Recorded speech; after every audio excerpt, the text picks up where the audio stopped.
तुमच्या आवडतं रस्त्यावरचं खाद्य काहीतरी घाणेरडं गुपित लपवून ठेवू शकतं हे तुम्हाला माहिती आहे का?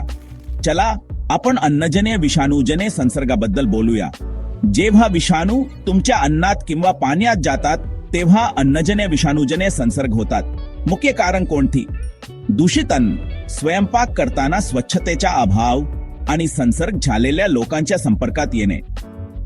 मनमन, उलट्या, जुलाब, पोटदुखी, ताप आणि थकवा ही लक्षणे आहेत. अजिबातच मजा नाही, बरोबर? आता आपण नेहमीच्या संशय ठेवूया ना. नोरोव्हायरस गॅस्ट्रोएंटेरिटिसचा सर्वात मोठा शत्रू हेपेटायटिस ए, तुमच्या यकृताचा सर्वात मोठा शत्रू रोटाव्हायरस, विशेषतः मुलांमध्ये तीव्र जुलाब होण्यासाठी कुप्रसिद्ध. धोकादायक घटक कोणते आहेत? खराब स्वच्छता, कच्चे किंवा कमी शिजवलेले अन्न आणि उच्च धोका असलेल्या भागात प्रवास करणे. तर तुम्ही सुरक्षित कसे राहू शकता? चांगली स्वच्छता राखा, सुरक्षित अन्न हाताळणीचा सराव करा आणि तुमचे स्वयंपाकघर स्वच्छ ठेवा. निरोगी राहा आणि तुमचे जेवण चांगले जावो.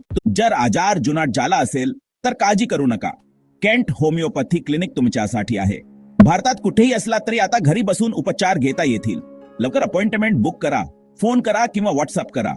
जास्त माहितीसाठी आमची वेबसाईट kenthomeopathy.com ला भेट द्या.